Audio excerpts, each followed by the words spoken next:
So 8.3, we're going to talk about a new type of sequences in series, geometric sequences. So geometric is when we multiply to get from one number to the next. Arithmetic, what we did yesterday in 8.2, is when we add to get from one number to the next. Geometric is when we multiply.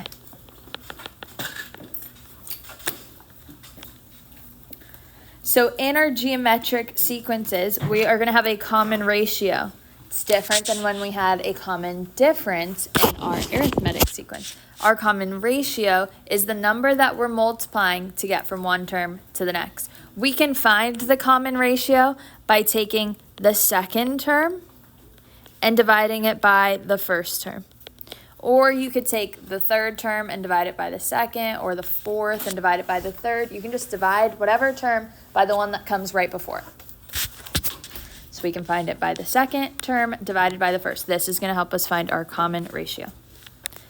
So looking at example 1, we want to find our common ratio. It's kind of already done for us, but we're going to ignore it. If you can see what you're multiplying to get from one number to the next, you don't have to do any dividing. But what are we multiplying here to get from one number to the next one? 2. So our common ratio, R, would be 2.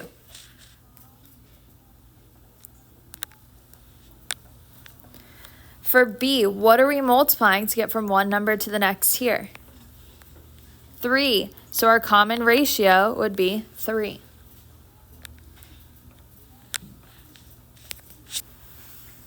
What about for C? What are we multiplying to get from one number to the next here? If we don't see it right away, remember we can do the second term divided by the first. I could do 1 over 9 divided by negative 1 over 3. What do I do when I have a fraction in a fraction? Keep, change, flip. Keep the top, change to multiplication, flip the bottom to negative 3 over 1. When we multiply here, we'd get negative 3 over 9, which would simplify to negative 1/3. So this would be our common ratio.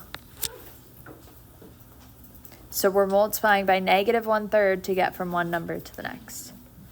So if you don't see what your common ratio is, you can always do the second term divided by the first one.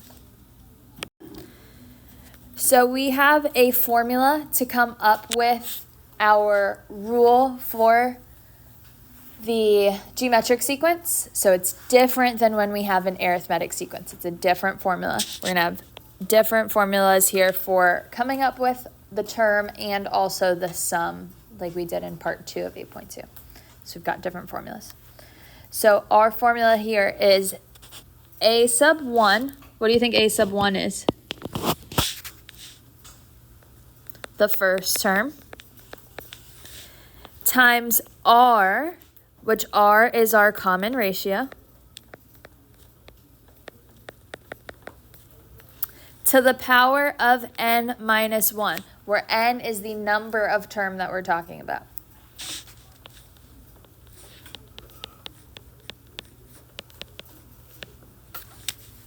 So let's go to example 2. It says write the first 5 terms of the geometric sequence whose first term is 3 and whose common ratio is 2. So we're going to plug that in. So our rule, I'm going to just start with the rule of it. We'll leave n as n. So a sub n is equal to a sub 1, which is 3, times r, which is 2, to the power of n minus 1. So this is our rule. This is our general formula. To find whatever term we want to, we can just plug in numbers into our n. So to find the first term, we already know that that's going to be 3. Let's find our second term next. What am I plugging into n? 2. So to find the second term, we plug in 2 10. So we have 3 times 2 to the power of 2 minus 1.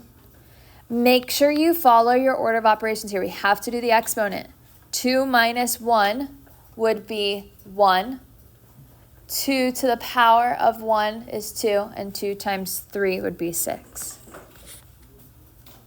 Let's find the third term. So we're going to plug in 3 into the n. 3 times 2 to the power of 3 minus 1. Now it's just the r that has the exponent, so be careful here. We're going to do the exponent, and then multiply is going to be our last step. So we have 2 to the power of 2. What's 2 to the power of 2? 4 times 3 would be 12. Let's find our fourth term. So 3 times 2 to the power of 4 minus 1. So we have 2 to the third power now. What's 2 to the third power? 8, and 8 times 3?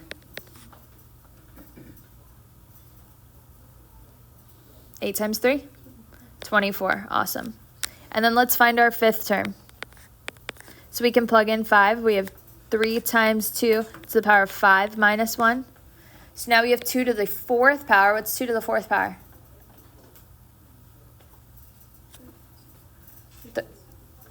2 to the fourth power would be 16 times 3.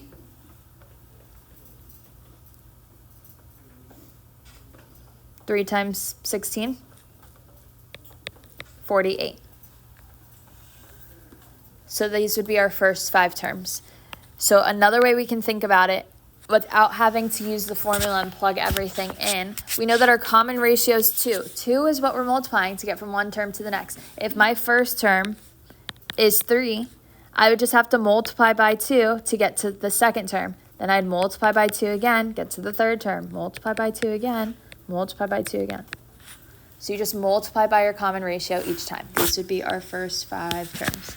3, 6, 12, 24, and 48.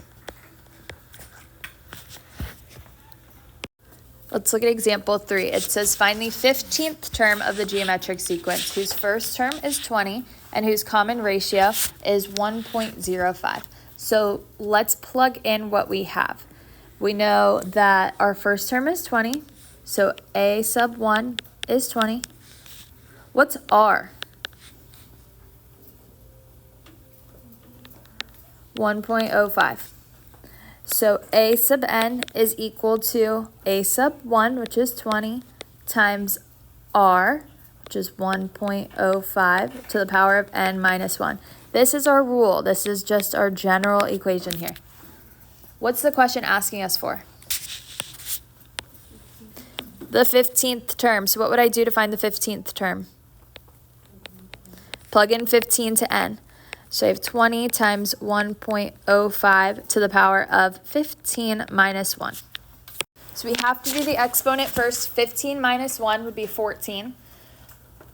1.05 to the 14th power would give you 1.9. I'll write it down for you guys. 1.9799. It keeps going. Leave it all in your calculator for the last step to multiply by 20.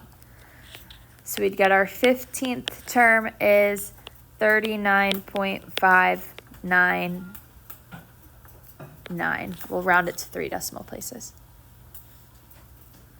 So this would be our 15th term.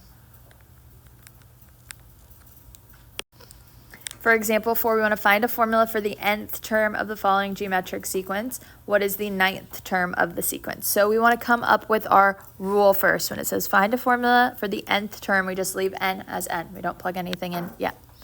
So A sub n is equal to, what's our first term? 5, awesome. So 5 times, what is R? What are we multiplying to get from one term to the next here? We're multiplying 3. If we didn't see that right away, remember we could always do the second divided by the first. So 15 divided by 5 would be 3. So we have 5 times 3 to the power of n minus 1. If the question just asked us for the rule, this would be the answer. This is our rule. We can find whatever term we want with our rule here. But it also asks us to find the 9th term. So what would I have to plug into n? 9. So to find our 9th term, we have 5 times 3 to the power of 9 minus 1. So we can plug this into our calculator. First, we would have to do 9 minus 1. We'd get 8. So 3 to the 8th power is 6,561. And then we multiply that times 5. So So we get 32,805. So this would be our 9th term.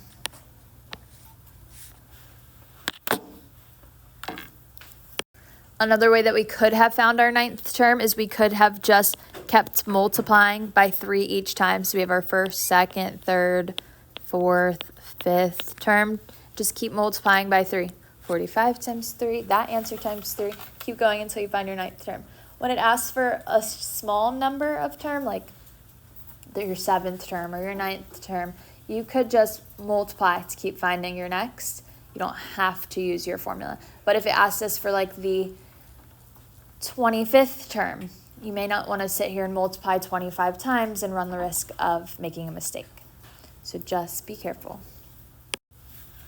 Example 5 says, the 4th term of the geometric sequence is 125 and the 10th term is 125 over 64. Find the 14th term. Assume that all the terms of the sequence are positive. So this is similar to one of the questions that we did with our arithmetic sequence, where it doesn't give us our rule and it doesn't give us the first term, but we're still going to use the formula and we're going to use what we have. So we have the 4th term, so I have a sub 4 is 125. And I have the 10th term, so a sub 10 is 125 over 64. Our general formula is a sub n is equal to a sub 1 times r to the power of n minus 1.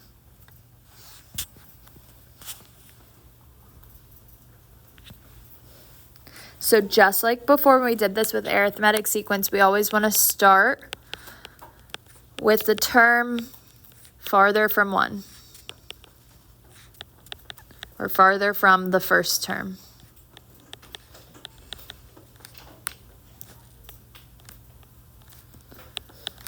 So start with the term farther from the first term. Which term is farther from the first term? The 4th or the 10th? The 10th. So we're going to start with a sub 10 is equal to a sub 4 times r to the power of what now? Instead of using n minus 1, what are we using here?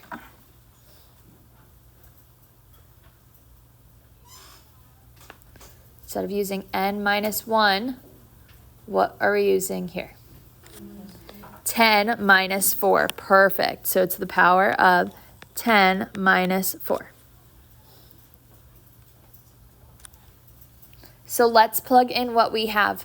A to the 10th power is 125 over 64. A to the 4th power is 125 times r to the power of 6.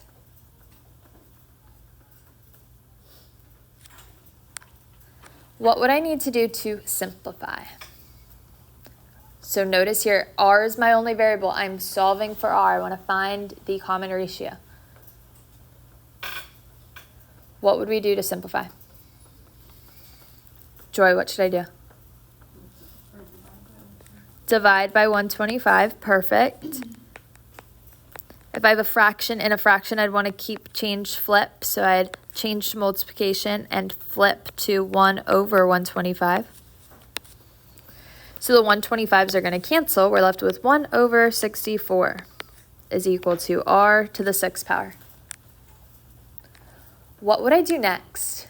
How do I get rid of that exponent? If this was r squared, what would we do? Square root both sides, but here it's r to the 6th power, so we're going to take the 6th root of both sides.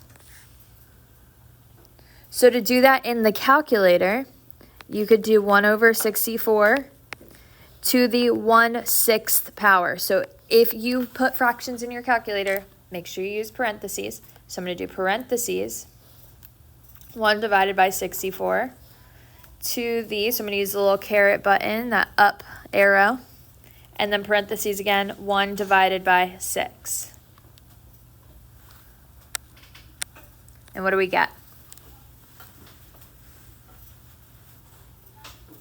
Awesome, we get 0.5, so this would be 1/2 is equal to r. So from here, you're just putting this in the calculator. we get r is 1/2. So to find the 14th term, since it gives us the 10th term, we could just keep multiplying by 1/2 to find our 14th term, since it's not very far. I'll do it that way, and I'll also show you algebraically too how we could find it. So we could find the 11th term next, the 12th term, the 13th term, and then the 14th term. So if r is 1/2 or 0.5, I'm multiplying by 1/2 to get from one term to the next. So I would multiply by 1/2. We get 125 over 128. Then when we multiply by 1/2 again, we get 125 over